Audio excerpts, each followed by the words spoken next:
12वीं रसायन में मैं पी ब्लॉक तत्व को पढ़ा रहा था। कुछ दिनों से क्लास नहीं हुए हैं, तो पहले मैं 4 चैप्टर को पढ़ा चुका हूँ। इससे पहले आप लोग पहला चैप्टर ठोस प्रावस्था पढ़ चुके हैं, दूसरा चैप्टर विलयन पढ़ चुके हैं, तीसरा विद्युत रसायन और चौथा रासायनिक बल गतिकी। ये चारों चैप्टर आप लोग पढ़ चुके हैं। 5वां चैप्टर पृष्ठ रसायन है। आप लोगों का मेन एग्जाम होना है। आगे मैं इसको कंटिन्यू पढ़ाऊंगा, फिर से कुछ पढ़ा डाला हूँ तो रिपीट हो जाएगा। मैं कंटिन्यू चैप्टर वाइज आप लोगों के सिलेबस को कंप्लीट करूंगा। तो आप लोग 5वां चैप्टर स्टार्ट करेंगे, सतह रसायन, सरफेस केमिस्ट्री को हम स्टार्ट करेंगे। ठीक है, तो सतह रसायन में 2 चीजों के बारे में बात किया है। मेन चीज अधिशोषण के बारे में पढ़ेंगे और एक इसके साथ ही हम अवशोषण को जानेंगे। क्या चीज है अवशोषण? अवशोषण का सीधा मतलब समझ सकते हो, एक वस्तु का दूसरे वस्तु में मिल जाना या सोखना। जैसे आप चाक को पानी में डाल दो, पानी चाक में पूरी तरीके से अंदर तक चला जाता है, चाक पूरा भीग जाता है, अवशोषण है।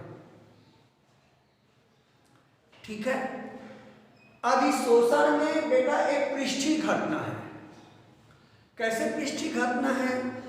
आपको सिंपल शब्दों में समझाऊंगा तो फर्श पे धूल का जमना। क्या धूल फर्श के अंदर जाते हैं? नहीं जाते हैं। तो धूल है वो फर्श पे चिपक जाते हैं, तो ये आप लोगों का अधिशोषण है। एक सतह पर या किसी पृष्ठ पर किसी अन्य पदार्थ के अणु हैं, वो चिपक जाते हैं, बैठ जाते हैं, जुड़ जाते हैं। ये घटना आप लोगों की क्या कहलाएंगे? अधिशोषण कहलाएंगे। स्पष्ट तौर पे जाहिर है कि अधिशोषण की घटना में जो अणु हैं वो पृष्ठ के अंदर मतलब पदार्थ के अंदर प्रवेश नहीं कर रहे हैं, ऊपरी सतह पे है। आप चाक पे थोड़ा सा स्याही गिरा दीजिए, स्याही अंदर नहीं जाएंगे, स्याही फैल जाएंगे, अधिशोषण है। वैसे ही आप लोगों का सिलिका जेल का प्रयोग करते हैं ट्रांसफार्मर वगैरह में, देखना, या कोई इलेक्ट्रॉनिक सामान लेंगे तो उसमें एक पैकेट रहता है, उसमें सिलिका जेल रहता है। तो सिलिका जेल की विशेषता ये है कि ये नमी को अधिशोषित कर लेता है, गर्मी आने के बाद बन के उड़ जाता है। ठीक है, तो आप लोग अवशोषण और अधिशोषण को भली भांति समझ चुके हैं। तो आप लोगों का सबसे पहला प्रश्न रहेगा कि अधिशोषण और अवशोषण में अंतर लिखेंगे। एक तरफ अधिशोषण करेंगे, बुक में पेज नंबर 325 पे देखेंगे, दूसरी तरफ अवशोषण करेंगे। तो मैं बताया अधिशोषण एक पृष्ठीय घटना है, तो अधिशोषण की तरफ लिखेंगे यह एक पृष्ठीय घटना है। ये पूरे माध्यम में होता है, पूरा अंदर तक चले जाते हैं आप लोगों के। पहला अंतर हो गया, ये पूरे माध्यम में होता है, ये पृष्ठीय घटना है। दूसरा आप लोग अंतर लिखेंगे कि अधिशोषण की घटना शुरू में तीव्र होती है और बाद में मंद हो जाती है, धीमा पड़ जाते हैं। अवशोषण है की गति एक समान होती है आप लोगों की।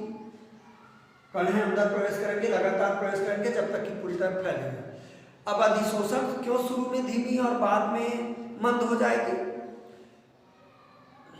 मान लीजिए कि फर्श में धूल जम रहे हैं, तो बेटा धूल के कण और फर्श के कण के बीच में आकर्षण बल काम करेगा, चिपक जाएगा। लेकिन अगली परत होने से धूल और धूल के बीच बल काम करेंगे, तो जाहिर है वो बल उतना प्रभावी नहीं रहेगा, तो धीमी हो जाएंगे। अगले परत में और शायद धीमी हो जाएंगे। तो यह तो शुरू में तीव्र होता है, बाद में धीमा हो जाता है, और इसकी गति एक समान होती है सभी समय में। ठीक है। चौथा आप कर सकते हैं, ये अधिशोषण अधिशोषण है, अधिशोषित होने वाले पदार्थ की सांद्रता पर निर्भर करेगा। अधिक सांद्रता है तो अधिक अधिशोषण होंगे, कम सांद्रता है तो कम अधिशोषण होंगे। या बोल सकते हैं कि जो पदार्थ की सतह पे अधिशोषित हो रहा है पदार्थ, मतलब बैठ रहा है, तो सतह पे उसकी सांद्रता अधिक होती है, अंदर नहीं होती है। इसमें अंदर और बाहर सांद्रता एक समान होती है पदार्थ की।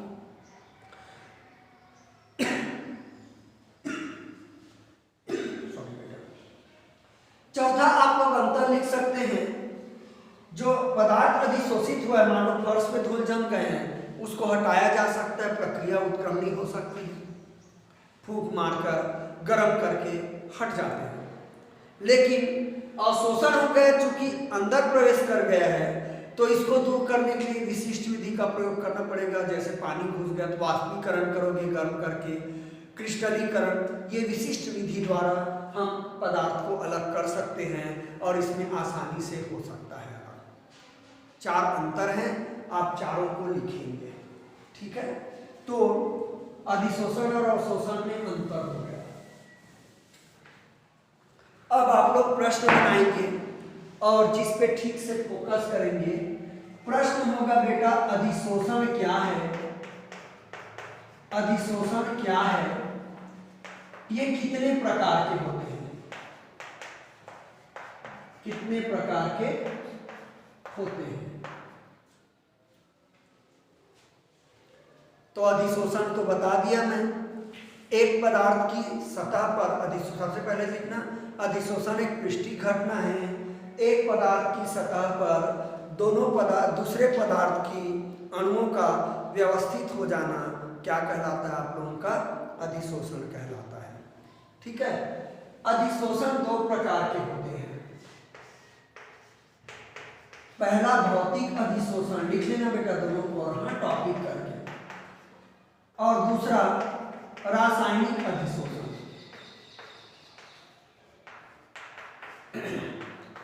भौतिक अधिशोषण और रासायनिक अधिशोषण। भौतिक अधिशोषण ध्यान से सुनेंगे, में दो पदार्थ होते हैं बेटा अधिशोषण, जिसपे एक अधिशोषक कहलाता है और एक अधिशोष्य कहलाता है। शायद शब्द मेरे मुंह में आ जाए। अधिशोषक वह सतह होता है बेटा जिस पर दूसरे पदार्थ के अणु जाके बैठ जाते हैं, और जो जिस पदार्थ के अणु अधिशोषित होते हैं उसको अधिशोष्य बोलते हैं, ठीक है। तो भौतिक अधिशोषण में है अधिशोषक और अधिशोष्य अणुओं के बीच दुर्बल बंध रहता है, दुर्बल बल काम करता है, बहुत बल का बल रहता है, काफी दुर्बल रहता है, जिसको हम वान डेर वाल्स बल कहते हैं। तो इस अधिशोषण को अपन भौतिक अधिशोषण या वान डेर वाल्स अधिशोषण कहते हैं। भौतिक अधिशोषण है ताप बढ़ाने से कम होगा, क्योंकि बंध दुर्बल है बेटा, अणु मतलब दोनों के बीच बंध वो टूट जाएंगे और अणु पृष्ठ से अलग हो जाएगा।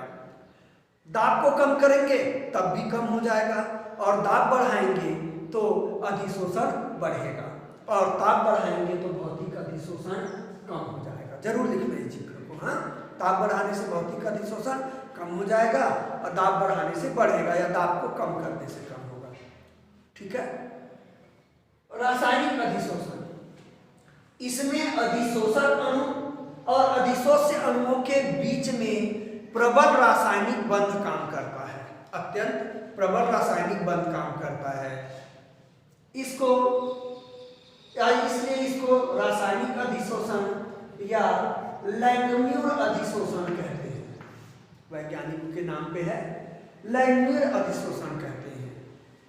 यह अधिशोषण ताप बढ़ाने पर बढ़ता है, चाहे रासायनिक क्रिया अधिक होगी, लेकिन एक निश्चित ताप पर अधिशोषण अधिकतम होती है। ताप को आगे और बढ़ाएंगे तो अधिशोषण बढ़ने की बजाय कम होने लगता है, शायद बंध टूटने लगते हैं ज्यादा ताप पर, दोनों बीच जो रासायनिक बंध रहता है। क्लियर है? दाब में वही प्रभाव रहेगा बेटा।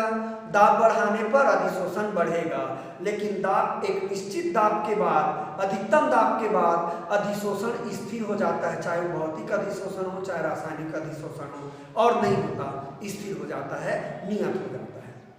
तो इस प्रकार से दो अधिशोषण हैं, भौतिक अधिशोषण और रासायनिक अधिशोषण। मैं रिपीट बोल रहा हूँ, भौतिक अधिशोषण में अधिशोषक अणु और अधिशोष्य अणु के बीच दुर्बल बंध होता है, जिसको हम वान डर वाल बंध कहते हैं। इसलिए इस अधिशोषण को वान डर वाल्स अधिशोषण या भौतिक अधिशोषण कहलाता है, कहते हैं।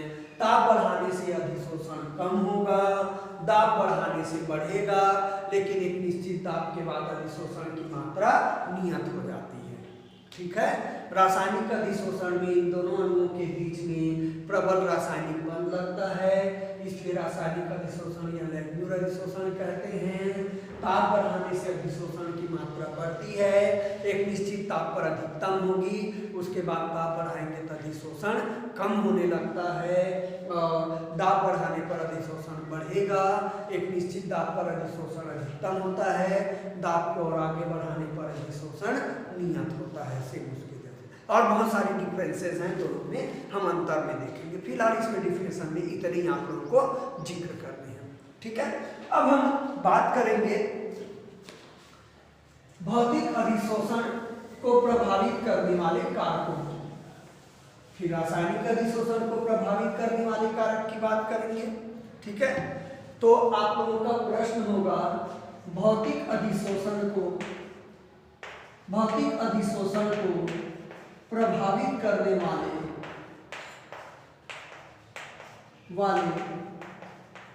कारकों को लिखिए।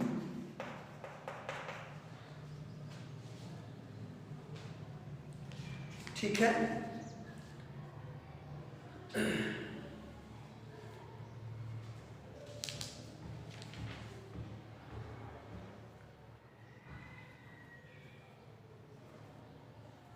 हो गया। तो भौतिक अधिशोषण को प्रभावित करने वाले कारक की बात करेंगे तो पहला हो जाएगा गैस की प्रकृति। गैस की प्रकृति, तो गैस ठोस पे अधिशोषित होता है, जनरली इस चैप्टर में यही पढ़ेंगे। तो ऐसे गैस जो आसानी से द्रवित होते हैं, जैसे अमोनिया, कार्बन डाइऑक्साइड, ऐसे गैस जो आसानी से द्रवित होते हैं उनका अधिशोषण अधिक होगा, और ऐसे गैस जो आसानी से द्रवित नहीं होते हैं, जैसे हाइड्रोजन, ऑक्सीजन, नाइट्रोजन, इनका अधिशोषण बहुत मुश्किल से और कम होगा। क्लियर आप लोगों का गैस की प्रकृति। दूसरा,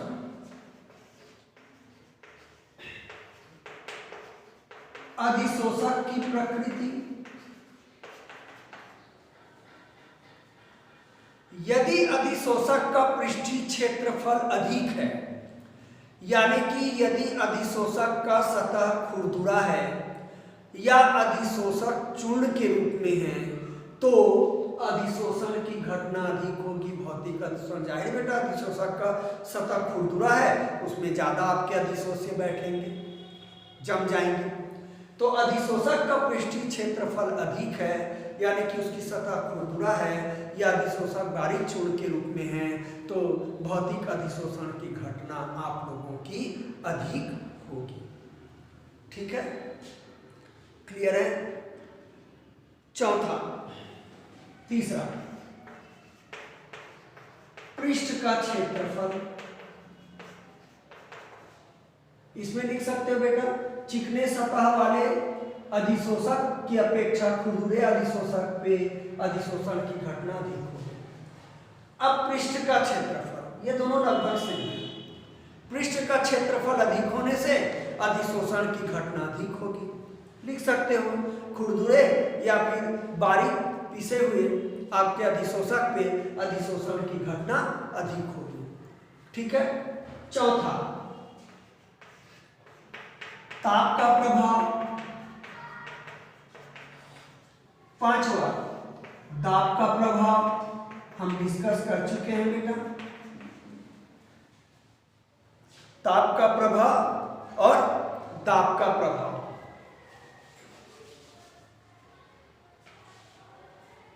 तो भौतिक अधिशोषण बता दिया, ताप बढ़ाने पर अधिशोषण की मात्रा क्या होती है, कम होती है, और ताप कम करने से अधिशोषण बढ़ेगी। दाब का प्रभाव, दाब बढ़ाने से अधिशोषण बढ़ेगा, लोग पास पास आएंगे, लेकिन एक निश्चित दाब पर अधिशोषण अधिकतम होती है। दाब को आगे और बढ़ाएंगे तो अधिशोषण बढ़ने न तो बढ़ती है न कम होती है, क्या होती है, स्थिर हो जाती है। इस प्रकार से आप लोगों को अधिशोषण को प्रभावित करने वाले कारक को आप लोगों को लिखने हैं, उसको डिस्कस करने हैं। ठीक है। अगला प्रश्न होगा, रासायनिक अधिशोषण को प्रभावित करने वाले कारक लिखिए।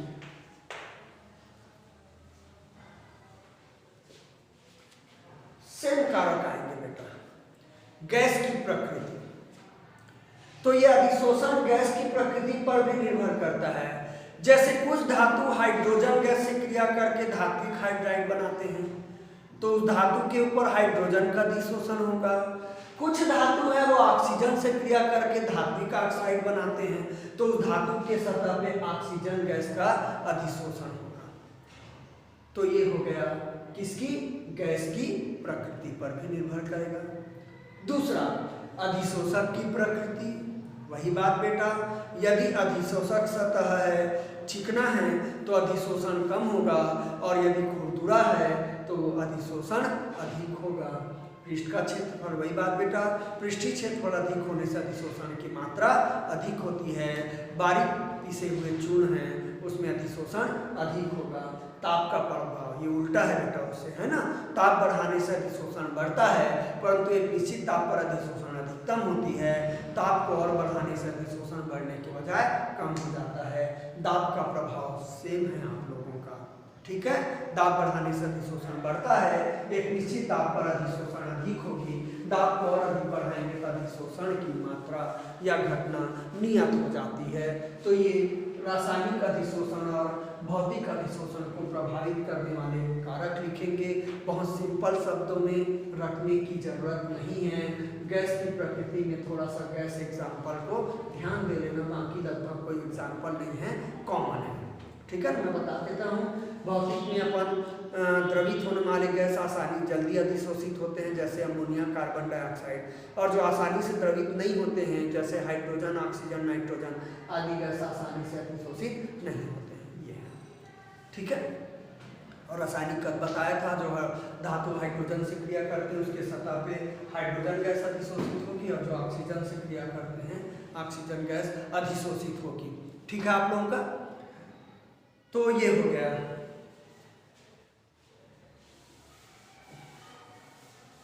तो अब आप लोगों को क्वेश्चन करना है, भौतिक अधिशोषण के लक्षण लिखिए और रासायनिक अधिशोषण के लक्षण लिखिए। अब ये कारक और लक्षण में फर्क है बेटा, हाँ। भौतिक अधिशोषण के लक्षण लिखिए। तो पहला हो जाएगा विशिष्टता का अभाव।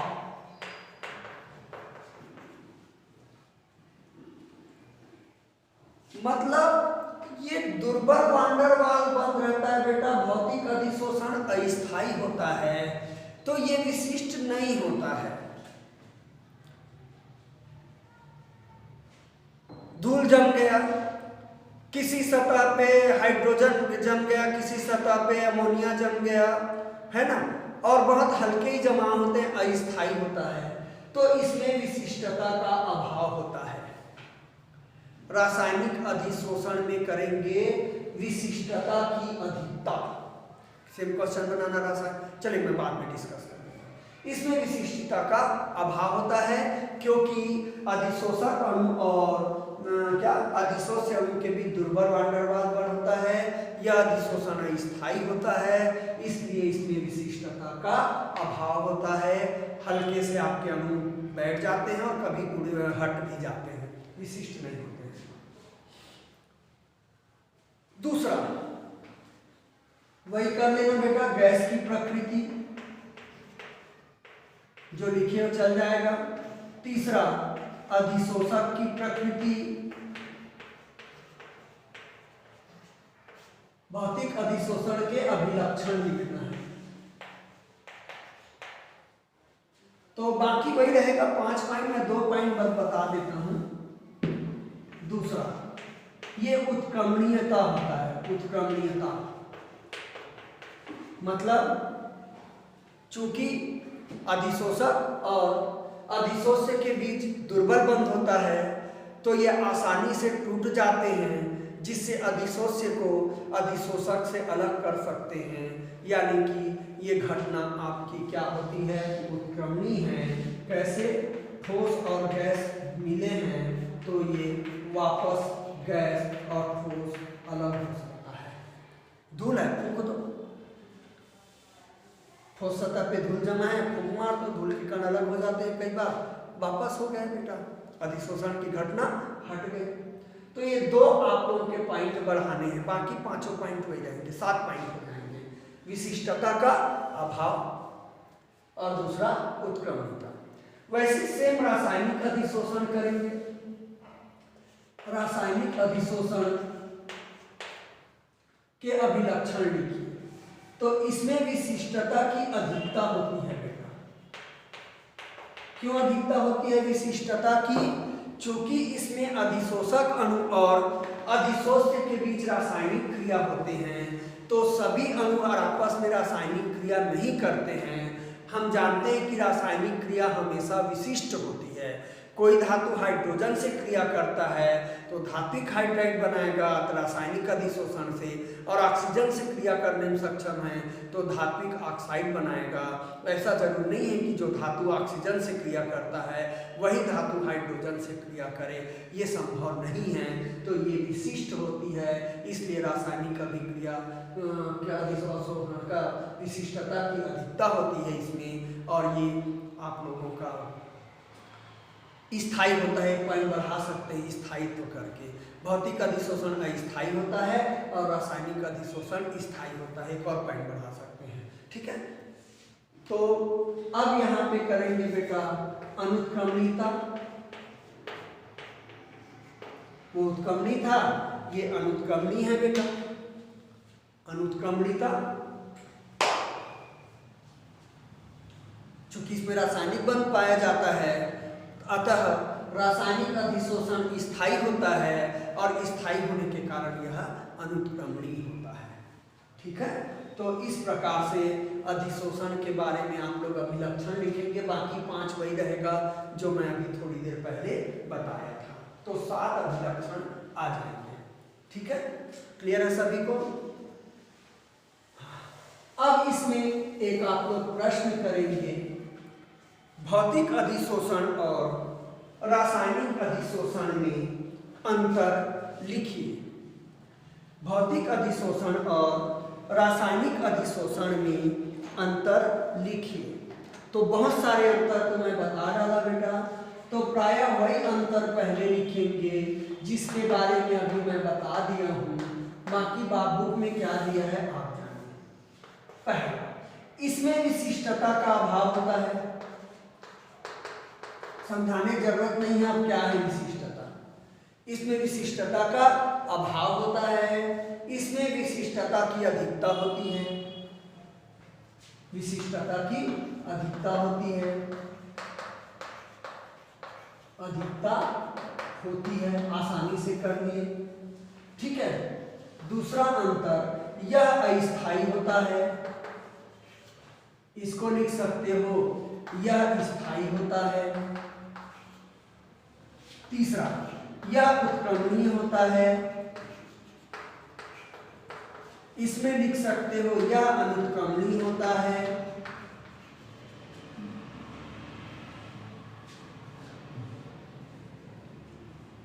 क्लियर है आप लोगों का?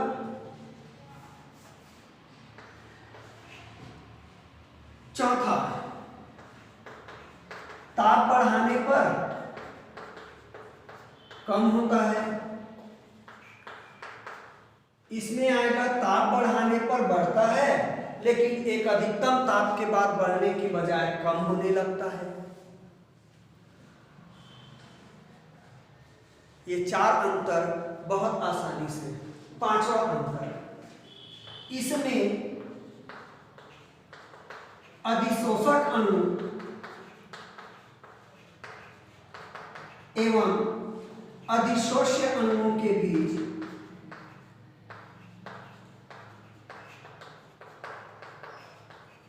दुर्बल वान डेर वाल्स बंध होता है। वान डेर वाल्स बंध कार्य करता है, और उसमें आपको पता है प्रबल रासायनिक बंध कार्य करता है। तो ये पांच अंतर बहुत सिंपली आप लोग को क्लियर है, ठीक है। अब आप बात कर सकते हो, छठवां है भौतिक अधिशोषण बहुपर्ती होता हो सकता है। बहुपर्ती कैसे बेटा? फर्श पे धूल जमा, उसके ऊपर एक परत धूल की और जम सकती है और जम सकती है। लेकिन रासायनिक अधिशोषण है एक परती होता है, एक आणविक परत होते हैं। बहुआणविक परत हो सकते हैं इसमें भौतिक अधिशोषण में, और रासायनिक अधिशोषण में केवल एक आणविक परत होंगे, क्योंकि रासायनिक क्रिया होना है बेटा किसके किसके बीच में? अधिशोषक और अधिशोष्य अणु के बीच में, ठीक है। तो ये बहुआणविक परत हो सकते हैं भौतिक अधिशोषण में, छठवां अंतर। और इसमें लिख सकते हो एक आणविक परत होते हैं। सातवें अंतर की अपन बात करेंगे, अधिशोषण ऊष्मा का मान इसमें कम होता है। अधिशोषण ऊष्मा का मान कम होता है, बुक से देख लेना। अधिशोषण ऊष्मा को अधिशोषण एंथैल्पी कहते हैं। मिटा दो बेटा नीचे को, तब लिखूंगा। सातवां अंतर, तो 6-7 अंतर कर लेंगे। सातवां, अधिशोषण एंथैल्पी, अधिशोषण एंथैल्पी का मान 20 से 40 किलो जूल प्रति मोल होता है, और इसमें होता है बेटा 40 से 400 किलो जूल प्रति मोल, मतलब अधिक होता है। इसमें रासायनिक क्रिया है, उच्च ताप बढ़ाने से बढ़ता है, बोल रहा है अधिशोषण है। तो एक मोल में अधिशोषण कम एंथैल्पी लगता है, एक मोल को आपको अधिशोषित होने में 20 से 40 किलो जूल, और ये बहुत अधिक लगता है, ठीक है। तो अधिशोषण एंथैल्पी को भी लिख लेना, 20 से 40 किलो जूल प्रति मोल होता है। इसके अधिशोषण एंथैल्पी 40 से 400 किलो जूल प्रति मोल होता है। तो इस प्रकार से आपको के 7 अंतर बताए हूँ, वो आप लोग बुक की मदद से क्लियर कर लेंगे। कल हम और अधिशोषण के बारे में अच्छे से डिस्कस करेंगे, ठीक है।